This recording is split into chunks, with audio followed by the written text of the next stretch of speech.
নমস্কার বন্ধুরা। তো দেখো, তোমাদের দাদা ভাই আজকে সকাল সকাল বাজার করে এনেছে।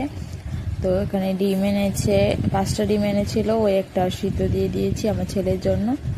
এই যে এখানে ডাল এনেছে, ঢেঁড়স, তারপর এখান থেকে দেখতে পাচ্ছ কি এই পোটলার মধ্যে ছিল মাছ।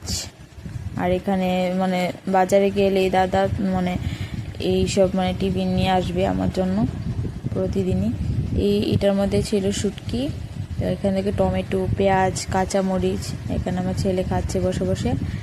তো আজকে এই বাজার হলো।